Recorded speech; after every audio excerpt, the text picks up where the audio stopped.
Bonjour bien-aimés dans le Seigneur Jésus-Christ, nous bénissons notre Seigneur. Malheureusement, on n'a pas pu faire le direct par Facebook direct, mais je le fais indirectement en fait de donner cet enseignement aujourd'hui comme nous l'avions dit. Donc, je m'excuse pour cela, c'est faute de Wi-Fi, de mon Wi-Fi qui ne fonctionne pas très bien aujourd'hui. La connexion est très lente et nous sommes obligés de le faire cet enseignement indirectement, malheureusement. Mais que le Seigneur soit béni parce que nous avons tous les moyens possibles pour faire circuler l'enseignement. Nous allons lire notre sujet d'aujourd'hui. C'est Matthieu chapitre 6 au verset 9 jusqu'au verset 13. Voici donc comment vous devez prier. Jésus commence à dire. Notre Père qui est aux cieux, que ton nom soit sanctifié, que ton règne vienne, que ta volonté soit faite sur la terre comme au ciel. Donne-nous aujourd'hui notre pain quotidien. Pardonnez-nous nos offenses comme nous aussi nous pardonnons à ceux qui nous ont offensés. Ne nous induis pas en tentation, mais délivre-nous du malin. Car c'est à toi qu'appartient dans tous les siècles le règne, la puissance et la gloire. Amen. Père éternel, notre Dieu, nous te rendons grâce et nous te bénissons. Nous te louons pour ta parole. Et nous voulons que le Saint-Esprit nous guide, Papa, afin que cet enseignement puisse aller, Seigneur, vers nos frères aussi, et être édifié. Au nom de Jésus-Christ, ainsi nous avons prié. Amen. Nous avons notre habitude de toujours dire au peuple de Dieu et à tout le monde que la Bible n'est pas un livre de romans, ce n'est pas un livre d'histoire que tu lis à l'école. Non. La Bible cache toute la pensée de Dieu. Mais il faut que ces pensées soient révélées par l'Esprit. Comme nous le disons toujours selon les Écritures, nous dit ceci que toute Écriture est inspirée de Dieu, utile pour enseigner. Et comme les Écritures sont inspiration de Dieu et qu'elles sont utiles d'enseigner, nous allons voir dans l'enseignement la prière de notre Père, comme les gens l'appellent. Nous n'avons pas cette habitude de fait répéter les gens la prière de la Bible, répéter le verset dans les églises, comme les églises catholiques, pentecôtistes, évangéliques, adventistes, orthodoxes, l'église des réveils et toutes sortes des églises aujourd'hui, où les gens passent le temps à répéter les Écritures comme leur prière dans les églises. Nous ne sommes pas ce genre de personnes comme ça. Parce que quand nous voyons la prière de Jésus, en réalité, nous voyons tout un enseignement. Dans chaque point que Jésus-Christ était en train de prier, de citer, cette inspiration de cet enseignement, c'est un enseignement. Quand nous lisons dans Luc chapitre 11, allons-y rapidement, Luc chapitre 11, rapidement, vous allez comprendre quelque chose de très important. Dans Luc chapitre 11, on dit ceci, Jésus priait en un jour en un certain lieu. Lorsqu'il eut achevé, un de ses disciples lui dit, Seigneur, enseigne-nous à prier comme Jean l'a enseigné à ses disciples. Luc 11, verset 1. Donc, les disciples de Jésus-Christ ont demandé au Seigneur de leur enseigner comment prier. Donc, c'est la prière que Jésus a faite, comme Paul le dit que toute écriture est inspirée de Dieu, utile pour enseigner. Donc, la prière de Jésus, c'était tout un enseignement. Et non pas une répétition dans les églises. Est-ce que vous comprenez ça? Donc, il faut d'abord comprendre que la prière de Jésus-Christ, c'est un enseignement. Donc, chaque bout de phrase que Jésus disait, c'est tout un enseignement. Ce n'est pas le fait de répéter ça dans votre maison, ou répéter tes enfants, ou répéter dans ton église que tu as fait la volonté de Dieu. Non. Il faut que tu comprennes cette inspiration de Jésus. Toutes les prières que Jésus a faites dans la Bible, ce sont des inspirations. Inspirées par le Saint-Esprit qui est Dieu lui-même. C'est très important de comprendre ça d'abord. Donc, nous allons faire le chapitre 1 jusqu'au chapitre 2. C'est-à-dire qu'on va commencer par notre Père qui est dans le ciel. Ça signifie quoi? Que ton nom soit sanctifié. Chapitre 2. Ça signifie quoi? Que ton règne vienne. Chapitre 3. Ça signifie quoi? Donc, tous les bouts de phrases, on va les donner leur sens exact selon les Écritures, sans ajouter, sans retrancher. Gloire au Seigneur. Parce que c'est ça la nourriture que vous allez manger aujourd'hui. Notre Père qui est dans le ciel. Maintenant, aujourd'hui, comme les Écritures, ce sont les inspirations du Seigneur, nous allons maintenant étudier, en réalité, notre Père qui est dans les cieux. Selon les titres que nous avons aujourd'hui. Donc, notre Père qui est dans le ciel. Nous allons d'abord définir le ciel dans les Écritures. Qu'est-ce que signifie les cieux dans la Bible? Parce qu'on nous dit que notre Père qui est dans le ciel. Donc Dieu est dans les cieux. C'est ça ce que l'Écriture dit. Notre Père qui est dans le ciel. Donc Dieu est dans les cieux. Maintenant, il faut que nous puissions définir les cieux selon les Écritures. Pas selon notre logique. Ok? Allons-y. Prends ta Bible. On va aller verset par verset. On va prendre quelques versets qui, je ne vais pas prendre tout. Sinon la Bible est pleine de significations sur un mot. Parce qu'un mot, dans la Bible, nous le croyons, selon l'évangile, l'éternel de Christ, évangile de Dieu, un mot peut signifier beaucoup de choses. Parce que notre dictionnaire, mon frère, c'est la Bible. La Bible est notre dictionnaire. Voilà pourquoi on appelle ça la Bible, c'est le dictionnaire céleste. Donc Dieu a tout défini dans les Écritures. Il a tout défini dedans. C'est au Saint-Esprit de te guider pour aller définir quelque chose que Dieu veut expliquer au peuple de Dieu. Est-ce qu'on en comprend? Ok. N'allez pas voir la Rousse ou le Wikipédia. Non, moi je ne suis pas comme ça. On va définir d'abord les cieux dans lesquels Dieu est. On va les définir. Après, on saura. Maintenant, allons-y rapidement.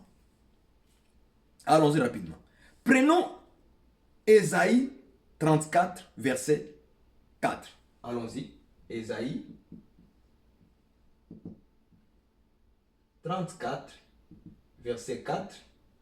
Apocalypse. Prenons Apocalypse 6, verset 14. Allons-y rapidement. Ésaïe, nous définissons les cieux. Bien aimé, nous définissons les cieux parce que c'est tout un enseignement.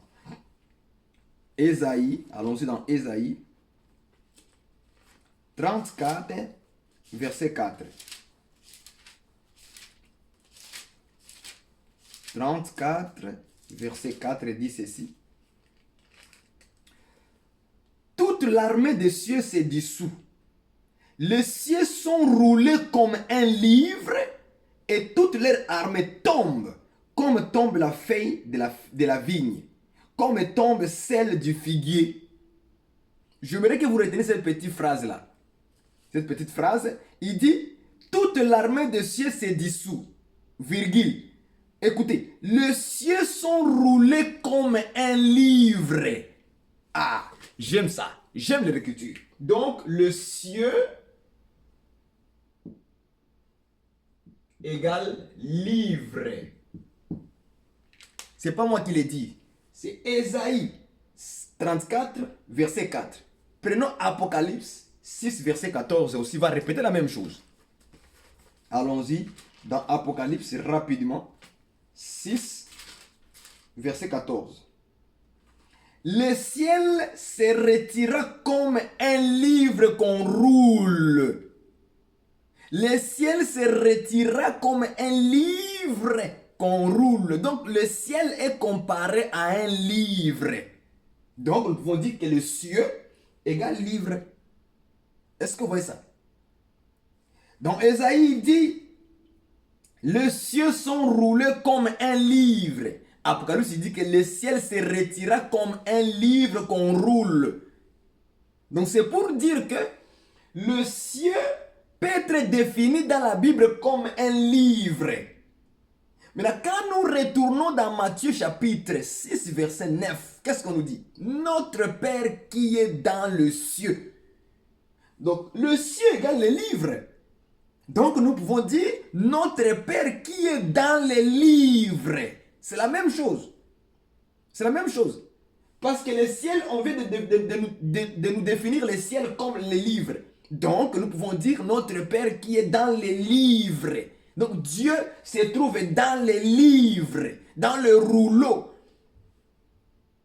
Vous vous rappelez, hein, Hébreux chapitre 10, verset 5. Dans le rouleau du livre, il est question de moi.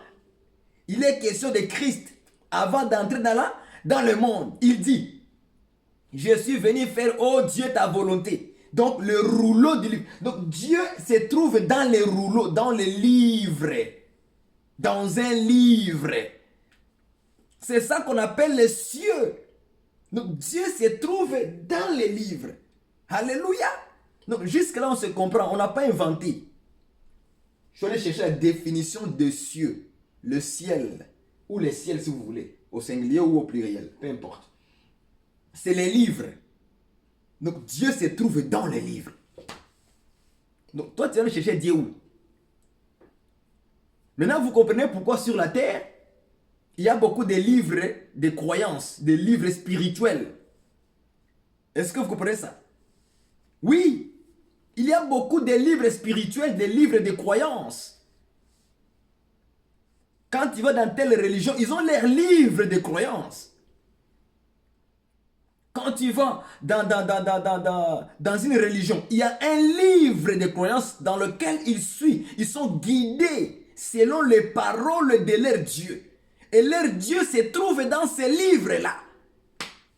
De la même manière comme nous aussi les croyants, nous avons un livre qui nous guide, qui nous révèle la pensée de notre Dieu. Est-ce que vous me comprenez? Très important. Donc, le Père est dans un livre. C'est ça le ciel selon les Écritures. Sans ajouter, sans retrancher.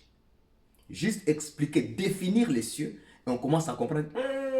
Notre Père qui est dans le ciel c'est tout un livre. Ah, donc Dieu est dans un livre.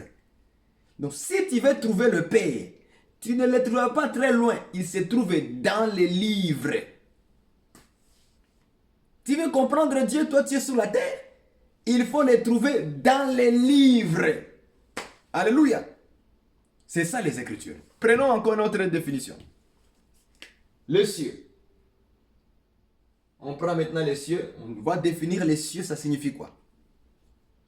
Prenons Ésaïe 66. Hein? Ésaïe 66. 66, verset 1. Nous ajoutons aussi l'écriture Matthieu, chapitre 5, 34 à 35. Allons-y, rapidement. On va nous définir encore les cieux. Ésaïe 66.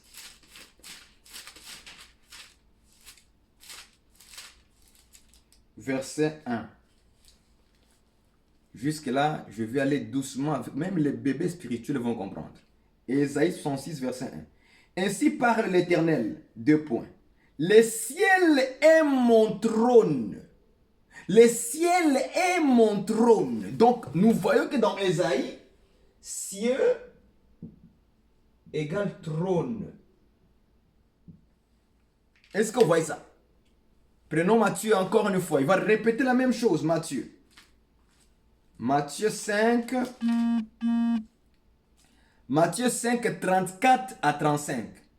Mais moi je vous dis de ne jurer aucunement, ni par le ciel, parce que c'est le trône de Dieu.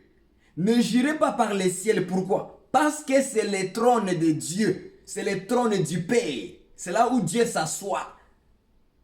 Est-ce que vous comprenez ça? Donc le ciel explique trône. Est-ce que vous comprenez ça? Le ciel explique trône. Donc quand nous retournons dans Matthieu chapitre 6 verset 9, notre Père qui est dans le ciel. En d'autres termes, notre Père qui est sur le trône. C'est là, juste là c'est la même chose. Premièrement, c'est un livre. Le ciel explique le livre. Deuxièmement, le ciel explique le trône de Dieu. Donc on peut dire que notre Père qui est assis sur le trône, est-ce que vous comprenez ça? Donc Dieu est assis sur le trône. Trône c'est quoi? C'est le ciel. Or Dieu est est esprit, le Père est esprit, selon Jean chapitre 4, 24. Dieu est esprit. Donc, il est esprit. Il est esprit. Comme Dieu est esprit, donc c'est là où il s'assoit là, c'est le trône. Le trône, c'est le ciel. Donc Dieu habite dans le ciel. Dieu demeure dans le ciel. Dieu s'assoit sur le trône. Est-ce que vous comprenez ça? Très important. Jusque-là, on a besoin de définir les cieux selon la parole. Nous évoluons. Et puis on va donner un point capital après. Prenons Job, chapitre 34. Prenons Job.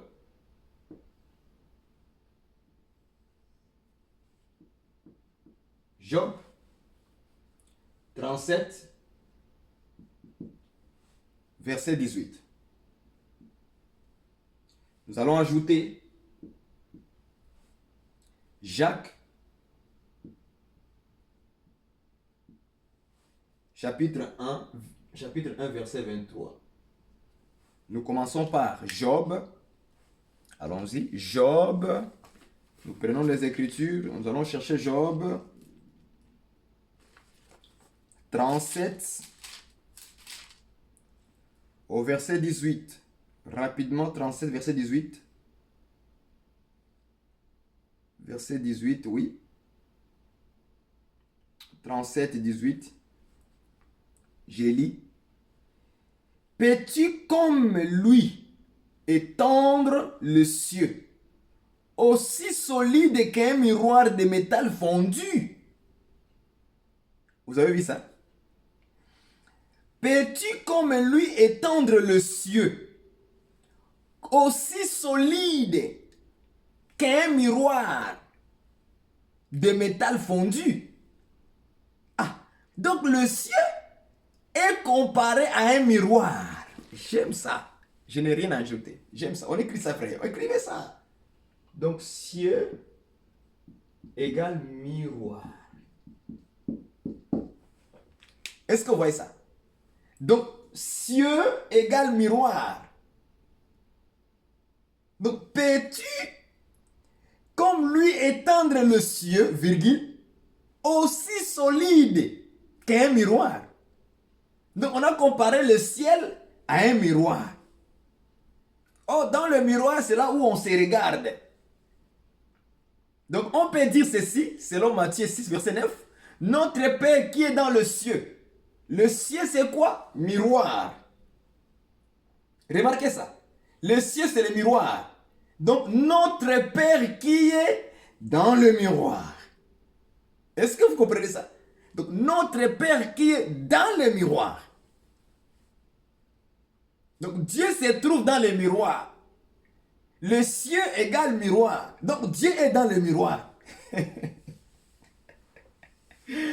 Ah, j'aime la Bible. J'aime la Bible. Jusque-là, on est en train seulement de définir le ciel. Selon la Bible, je n'ai rien inventé, je n'ajoute rien. Je prends seulement ce qui est écrit, je vous le montre. Quand vous êtes des fainéants pour chercher dans des choses dans la Bible, mais Dieu me fait grâce de voir cette force-là et de venir exposer son enseignement.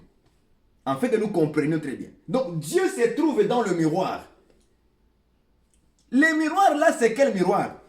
Jacques va nous aider. Jacques chapitre 1, verset 23. Il va nous aider. Allons-y chercher le miroir du Seigneur. Jacques chapitre 1, verset 22 à 23. Allons-y, commençons 22, 23. Jacques 1, 22, 23. Mettez en pratique la parole et ne vous bornez pas à l'écouter en vous trompant vous-même par de faux raisonnements. 23. Car si quelqu'un écoute la parole et ne la met pas en pratique, il est semblable à un homme qui regarde dans un miroir. Donc, quand tu écoutes la parole et que tu ne le mets pas en pratique, il dit, tu es semblable à un homme qui a regardé dans un miroir. Est-ce que vous voyez ça? Il a regardé quoi? Dans un miroir. Donc, écouter la parole et mettre ça en pratique, donc c'est une personne qui regarde dans le miroir et qui enlève les tâches, les mauvaises choses dans sa vie. Donc le miroir devient quoi? Donc le miroir, c'est la parole. Est-ce que vous comprenez ça? Donc miroir égale parole. Est-ce que vous voyez ça? Donc miroir, c'est la parole. Donc là, maintenant, nous comprenons que les cieux, c'est la parole. Ça devient très facile. Le ciel égale la parole. Donc notre Père qui est dans le ciel, notre Père qui est dans le miroir, notre Père qui est dans la parole.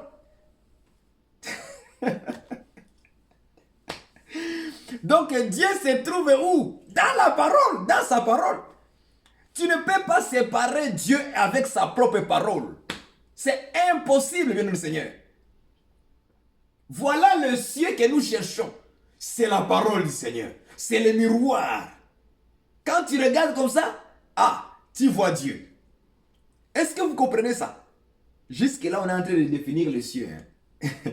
Notre Père qui est dans le ciel. Ce n'est pas une répétition dans les églises. Ça cache beaucoup de merveilles de Dieu. Que ton nom soit sanctifié. Oh là là, là encore on va taper, révéler les choses. Est-ce que vous comprenez ça? Une répétition dans les églises. C'est tout un enseignement. Je peux faire un séminaire de 7 jours, une semaine.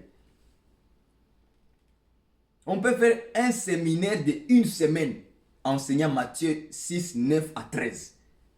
Point par point, vous révélez ces choses-là. Donc là, on vient de voir que le ciel, c'est la parole même. Quand on dit que le ciel est pur, le ciel est pur, c'est-à-dire que la parole est pure. Ça veut dire. Donc le Père se trouve dans la parole. Là, je souligne quelque chose de très important.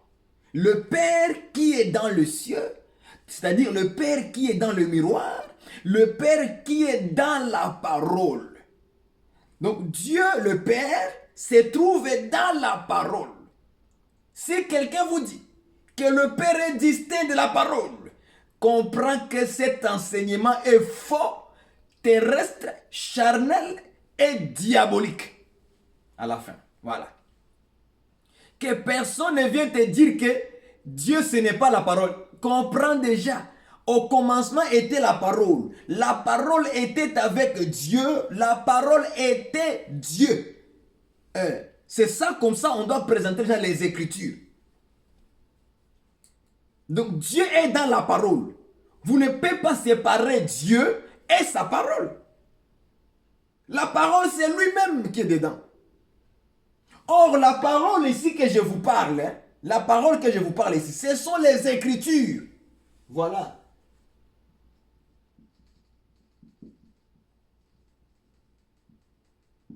Voilà. Donc, Dieu se trouve dans les Écritures. Et puis, quelqu'un viendra vous dire, vous voyez ici. Non. Finissons ça. De marcher avec la logique humaine, de raisonner tout le temps. Laissez vos raisonnements à côté. Qu'on ne vous prêche pas de raisonner, non. Qu'on vous prêche qu'il faut la révélation de l'esprit. Parce qu'il est écrit. La révélation de tes paroles est claire. Donc c'est la révélation qui est claire. Ce n'est pas raisonner dans ta tête qui va éclairer quelque chose, non. Voilà pourquoi beaucoup de gens sont à côté des choses de Dieu. À côté complètement. Parce que pourquoi? Ils veulent raisonner sur les choses du Seigneur. Ils veulent raisonner sur les Écritures. Donc Dieu se trouve dans les Écritures. Les Écritures, c'est ça le ciel de Dieu. Donc quand tu prends les Écritures, en fait, tu es en relation avec les cieux. Est-ce qu'on fait ça? Maintenant, quand le ciel se déchire, qu'est-ce que tu vas voir dedans? Tu vas voir Dieu dans les Écritures. Si tu verras Dieu dans les... Quand Esaïe dit, par exemple, Esaïe vient, il dit, ok, je prends l'écriture, la parole, n'est-ce pas? C'est la parole de Dieu. Dieu se trouve dans les Écritures, n'est-ce pas?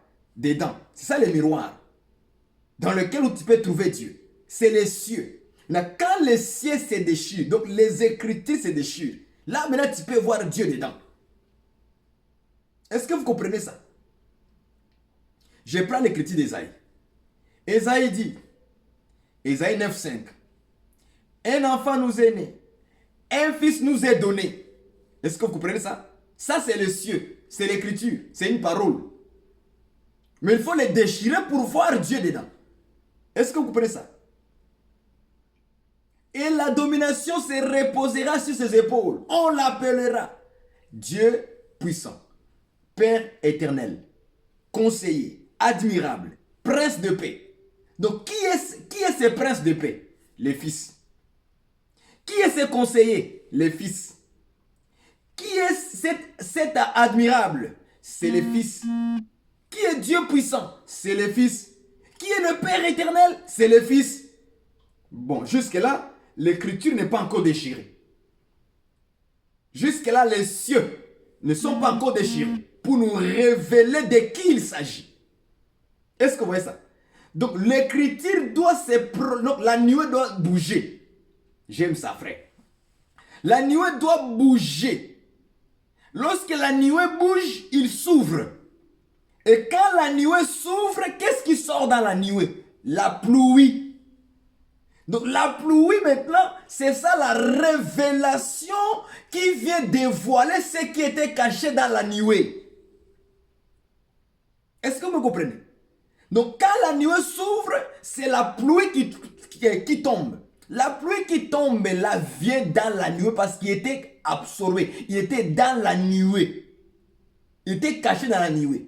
Maintenant, quand la nuée se déchire, il laisse maintenant faire tomber la pluie. C'est la révélation que dans la nuée, il y avait de l'eau qui était cachée. C'est ça la révélation.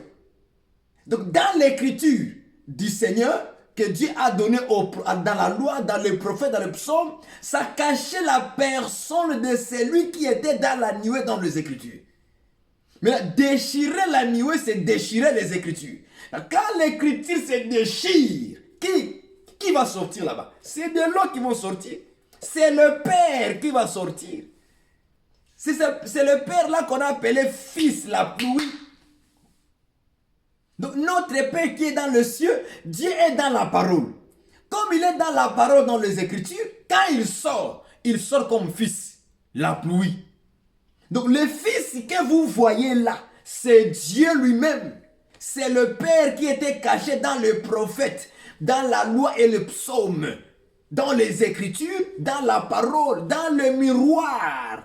Dans le ciel, il sort maintenant. Il vient vers vous. C'est comme ça qu'on doit prêcher les choses du Seigneur. On ne doit pas vous prêcher trois dieux. Si tu crois aux trois dieux, tu n'iras pas au ciel. Parce que la Bible dit que rien d'essuyé ne rentrera dans le royaume. Rien d'essuyé. Qu'est-ce qui essuie? C'est le péché. Bien sûr, amen. Nous disons amen. C'est le péché. Mais qu'est-ce qui suit aussi? C'est les faux enseignements. Lorsque tu crois à un faux enseignement, tu es souillé. Lorsque tu crois que la femme peut prêcher, enseigner dans l'église, tu es souillé. Lorsque tu crois qu'une femme peut mettre des bijoux sur les nez, sur la langue, sur les oreilles, sous ça, tu n'iras pas au ciel. Parce que tu crois à un faux enseignement, tu vas pratiquer la fausseté. Si tu crois qu'il existe trois dieux, tu n'iras nulle part. Dieu n'a jamais dit lui-même qu'il y a trois dieux. Il a dit qu'il y a un seul Dieu. Mais là, on te prêche qu'il y a trois dieux. Tu es souillé. Quand tu crois à ça là, tu es souillé. Tu crois à la Trinité, tu es souillé. Voilà pourquoi on doit avoir la parole doit nous amener à la pureté, doit nous purifier aux faux enseignements que nous avons cru. On doit purifier nos façons de croire à la parole, de croire en Dieu. Tu crois que Jésus est distinct de Père, tu y vas aller en enfer. Tu crois à un faux enseignement. Tu es souillé, tu n'iras pas au ciel. Tu es souillé. Voilà pourquoi on doit faire attention aux enseignements que nous écoutons. Et après, on va croire à ça. Lorsque tu crois à un faux enseignement, tu es souillé. Lorsque tu crois que la femme peut prier sans se voiler, tu es souillé. Parce que quand tu vas pratiquer cela, tu pratiques les faussetés. Non pas selon ce que la parole, la doctrine nous enseigne. Parce que la doctrine vient nous purifier. Enlever de mauvaises connaissances et nous donner la connaissance du Seigneur Jésus-Christ. Alléluia. Lorsque tu crois n'importe quoi, que la femme peut s'habiller comme elle veut, Si tu pratiques ce genre de faux enseignement-là, tu t'habilles en collant, tu t'habilles en mini-jupe, si tu crois à ça là, que Dieu regarde le cœur, non, Dieu, le corps là, ça, non, Dieu ne regarde pas ça, c'est seulement le cœur, tu rentres en enfer. Si tu pratiques un fond comme ça là, tu rentres. Écoutez Marcelo, écoutez-le, suivez ce qu'il dit, vous irez tous dans l'enfer. C'est une équipe qui prépare les gens à aller vers l'enfer, de ne pas rentrer dans le royaume. C'est une équipe que Satan a établie pour amener les gens dans la fausse doctrine. Parce que la doctrine nous purifie. La sainte doctrine nous lave de nos fausses manières de croire, de comprendre. Lorsqu'on vous enseigne de porter des pantalons, des mini-jupes, des pantalons serrés, des collants, et que vous allez promener comme ça parce que Dieu regarde le cœur, allez-y. Vous êtes tous souillés. Souillés complètement. Souillés. Vous êtes tous souillés. Avec vos faux cheveux dans vos têtes, suyez. Vous suyez votre corps, vous ne rentrerez pas dans le royaume. Tu demeures dans les fausses doctrines où on te dit que non, la femme peut quand même se maquiller un peu. Oui, détruisez la nature que Dieu t'a donnée. Tu es en train de te souiller parce que ton corps, c'est le temple du Saint-Esprit, bien devant le Seigneur. Les temples de Dieu, on ne les touche pas. On ne les modifie pas. Tu cherches ta beauté où? Par le maquillage? Non. Tu es déjà belle naturellement, tu es belle. Alléluia. Donc notre Père est dans les Écritures. Nous devons être lavés par la parole. Des fausses croyances, doctrine, Trinité, toi Dieu. Jésus n'est pas Dieu, il n'est pas son propre Père, son propre Fils. De n'importe quoi qu'on vous enseigne. Dieu n'est pas ailleurs, il est dans la parole. Il est dans la parole. Qui est la parole? Jésus-Christ est la parole. Donc Dieu se trouve en Jésus. Tu ne peux pas faire sortir Jésus en Dieu comme ça. Donc Jésus c'est les cieux. Alléluia. C'est le ciel qui est descendu sur la terre. Quand Jésus marchait à Jérusalem, le ciel marchait à Jérusalem. Mais les gens ne comprenaient pas que voici le ciel qui marche. Et Dieu était dedans. Alléluia. Dieu était dans Jésus. Il était dans le ciel. J'aime ça, frère. C'est ça la parole à prêcher, à révéler au peuple du Seigneur. Est-ce que vous comprenez ça? Très important. Donc, nous venons de voir que le ciel c'est le miroir. Miroir, Jacques 1,23 nous dit que c'est la parole. La parole ici, ce sont des écritures. C'est ça le miroir qui nous permet de voir Dieu dans ces écritures-là. Dans la loi de Moïse, dans le prophète et dans les psaumes. Ce sont les trois miroirs dans lesquels tu peux découvrir Dieu dedans. Tu peux le voir. Ah, voici Dieu. Quand Esaïe dit, je suis le premier, je suis l'éternel et le dernier. Quand tu vois ça là, c'est une écriture, n'est-ce pas? C'est les cieux. Mais dans ces cieux, Dieu est dedans. Je suis l'éternel, le Dieu d'Israël. Je suis le premier et le dernier. Mais il faut déchirer l'écriture. Déchirer les cieux. Qu'est-ce qui va sortir dedans? De l'eau, la pluie. Quand tu vois cette pluie, il y a la pluie qui va te dire, Jésus-Christ dans Apocalypse, je suis le premier, je suis le dernier. Ah! Voilà maintenant comment est-ce que nous a révélé que le Fils, le Seigneur Jésus, c'est celui-là l'éternel, le Dieu d'Israël, le Saint d'Israël. C'est celui-là qui est le premier et le dernier. Acclame le Seigneur. Donc tu vois que quand tu prends le miroir des prophètes, tu vas découvrir que ce miroir va te révéler Jésus. Ça va te révéler Jésus. Or, quand tu lis dans Esaïe, quand on dit que je suis le premier et le dernier, c'est Jésus qui a dit que je suis le premier et le dernier. Pour dire que voici la pluie maintenant qui sort. Voici l'écriture déchirée. Voici le miroir, maintenant c'est ce qui me présente dans le miroir. Le visage de Jésus. Donc, les premiers et les derniers qu'on parlait dans le livre d'Esaïe, c'est le Seigneur Jésus. Quand vous lisez Esaïe chapitre 6, on nous dit que Esaïe dit qu'il a vu le Seigneur assis sur un trône très élevé.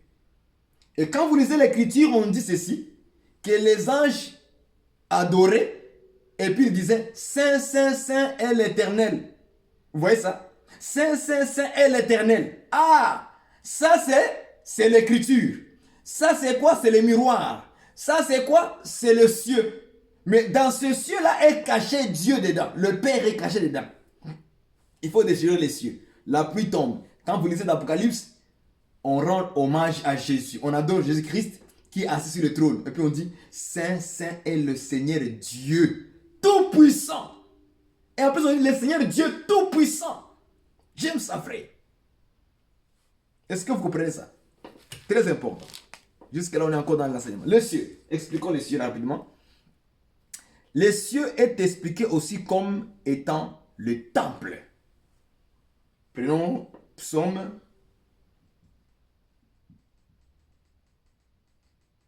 11, verset 4. Nous allons aussi ajouter Habakkuk 2, 20. Donc le ciel, c'est le temple. Ciel égale temple. On va lire cela rapidement. Et on va finir. Prenons Psaume 11.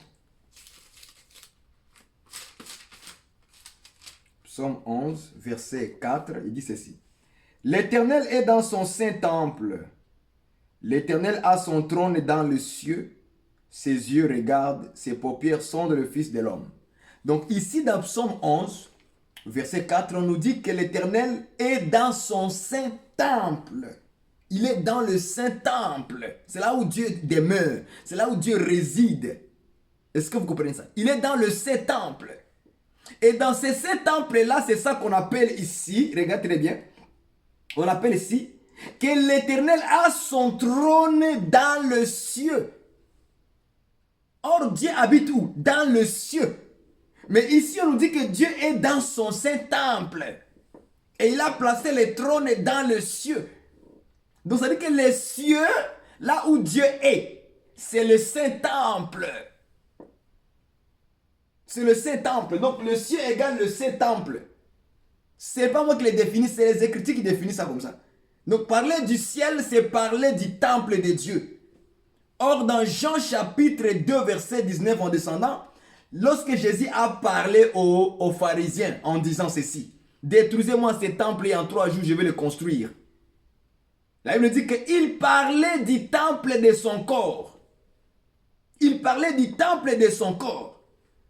Donc, parler du temple, c'est parler de cieux, selon Psaume 11, 4. Jésus dit que le temple, c'est son corps. Donc, Jésus, c'est le temple. C'est le cieux. Or, Dieu est où? Dieu est dans son saint temple. Donc, Dieu est en Jésus. Dieu est dans le cieux. Jésus devient le cieux de Dieu. Est-ce que vous voyez ça? Donc, tu ne peux pas trouver Jésus, ou plutôt, tu ne peux pas trouver le Père en dehors de Jésus. Très important. Tu ne peux que trouver Dieu, le Père, en Jésus, dans le temple. Pas en dehors du temple. Tu dois trouver Dieu dans le temple, dans son temple à lui. C'est le Seigneur Jésus. Donc quiconque t'enseigne que Jésus est distinct du Père, il n'est pas le Père, il n'est pas en lui. Comprends déjà qu'on t'enseigne un faux enseignement, ça va t'essuyer si tu crois à cela. Ça va t'essuyer. Donc Jésus ne peut pas être le Père ne peut pas être en dehors de Jésus. Vous voulez que je vous prouve ça? Il est toujours dedans, toujours dedans, jamais en dehors, jamais distinct, jamais séparé, toujours dedans, toujours dans le Fils, toujours dedans. Il est dans la parole, le Père est dans la parole, il est dans le cieux, il est dans son saint temple, il est dedans. Maintenant, comment les gens ont l'audace de dire que le Père n'est pas Jésus, il n'est pas en Jésus, il est en dehors de Jésus? Comment les gens ont cette audience de dire ça? C'est un faux enseignement. Les apôtres n'ont pas enseigné ça comme ça. Allons-y rapidement, prenons l'écriture. Jean chapitre 14.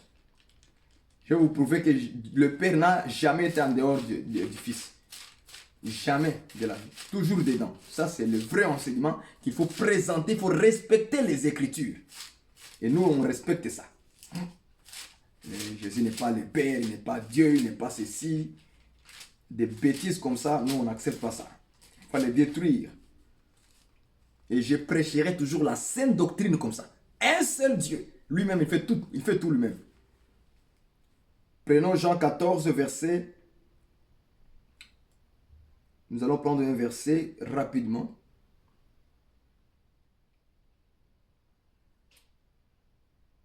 Prenons le verset 10. Voilà. Je prends le verset 10. Ne crois-tu pas que je suis dans le Père et le Père est en moi? C'est ça. Le Père est où? Ils vont vous dire, le Père est en dehors de Jésus. L'Écriture témoigne par la bouche de Jésus. Il témoigne quoi? Le Père est en moi. En fait, c'est comme ça qu'on doit respecter l'enseignement. Ce que Jésus dit d'abord, on dit Amen. Est-ce que vous comprenez ça? Après, on regarde si c'est parabolique ou on peut les prendre dans le sens littéral. Est-ce que vous comprenez ça? Il dit que le Père est en moi. Donc, tout prédicateur doit enseigner que le Père est en Jésus. Ça, c'est d'abord comme ça. Sans ajouter ni retrancher, sans aller plus loin. Donc, le Père est en Jésus. Et non pas le Père est en dehors de Jésus. Non, ça contredit Jésus. Donc, je parle au prédicateur là. Là, tu contredis Jésus. Tu dois d'abord respecter l'Écriture. Le Père est en Jésus. Noir sur blanc. Je n'ai pas ajouté. Dieu est dans son saint temple. Donc, depuis les prophètes, l'Écriture avait déjà témoigné que Dieu est toujours dans sa maison. Dans sa maison. Jean chapitre 2, 19, en descendant, on nous dit que Jésus c'est un temple de Dieu. C'est là les temples parfaits. Les temples véritables maintenant. Donc Jésus c'est une maison de Dieu. Et Dieu doit être où? Dans sa maison. Il peut pas être en dehors de sa maison. Il est dans sa maison. Il est en Jésus-Christ. Il est dans le corps de Jésus. Or, le corps de Jésus, c'est sa parole. Parce qu'il a dit, mangez, ceci est mon corps. En parlant du pain. Ceci est mon corps. Or, le pain, c'est quoi? C'est la parole. Donc, parler du temple, c'est parler de la parole de Dieu. C'est là où Dieu réside, dans sa parole. Si tu enlèves la parole, donc tu enlèves Dieu. Je dis la vérité. Si tu enlèves la parole, tu enlèves Dieu. Dieu est la parole. Dieu est Jésus-Christ. Dieu le Père est le Fils. C'est celui-là. Tu enlèves le Fils, tu le mets à côté, tu prends le Père, tu le mets à gauche, tu es en train en fait, tu décapites même Dieu, sans le savoir. Tu es en train donc tu embrouilles Dieu. Et ça ne peut pas t'amener au ciel jamais de la vie. Parce que tous ceux qui rentrent, Dieu vérifie l'enseignement qu'ils ont reçu. Un faux enseignement qu'on te prêche sur l'internet, ça peut détruire, ça peut fermer la porte d'entrée au ciel. Parce que tu as mal cru. Jésus dit, Jean 14, verset 10, le Père est en moi. Donc nous, on doit prêcher, le Père est en Jésus. Le Père est en Jésus. Donc si toi tu viens, non, le Père est distinct. Je comprends qu'on n'a pas le même langage de Jésus. On n'a pas le même langage de Jésus. Tu me dis que Jésus n'est pas. Il n'est pas le Père. Le Père n'est pas en lui. Je comprends que là, c'est fini. Moi et toi, on n'a pas le même enseignement. Parce que moi, on me dit que le Père est dans son saint temple. Le temple, c'est qui? C'est Jésus-Christ. Est-ce que vous comprenez ça? Donc, Dieu doit se trouver dans le temple. Moi, je prêche que Jésus est le Père, est dans le temple. Le Père est en Jésus. Je ne prêcherai jamais que le Père est à l'extérieur de Jésus. Non! C'est un faux enseignement. Quel verset je vais prouver dans la Bible où c'est écrit le Père est distinct du Fils? Je cherche. Noir si blanc, vous ne le trouverez jamais. Au moins qu'ils prennent les versets qu'eux-mêmes ne comprennent pas. Ils vont tordre un peu le sens des Écritures. Là où il voit Jésus dit mon Père, ah, vous voyez, il n'est pas le Père. Parce qu'il a dit mon Père. Non, non, c'est pas où ça fonctionne. Il dit que le Père est en lui d'abord. Le Père n'est pas loin, il est en Jésus. Jésus c'est la parole, il est dans la parole. Comment tu peux distinguer encore le Père de la parole? Donc quand il dit que le Père n'est pas dans Jésus, c'est comme si le Père n'est pas dans la parole. Parce que Jésus c'est la parole. Jésus c'est la parole. Évoluons. Prenons encore notre exemple. Les cieux. Les cieux expliquent aussi le vêtement. Ésaïe 40. Verset 22.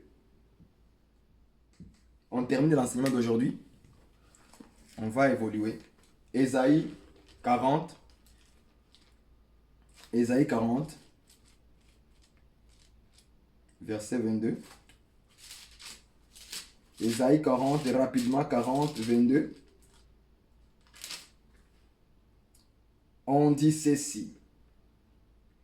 Celui qui est assis au-dessus du cercle de la terre, et ceux qui l'habitent sont comme des sauterelles. Il étend le ciel comme une étoffe légère. Il étend le ciel comme une étoffe légère. Donc, l'étoffe, cieux, égale étoffe légère. Est-ce que vous comprenez ça? L'étoffe, c'est un vêtement. Voilà.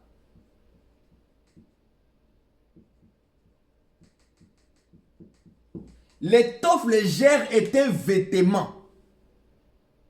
Maintenant, ici, on nous explique que le cieux est comparable à l'étoffe, à un vêtement.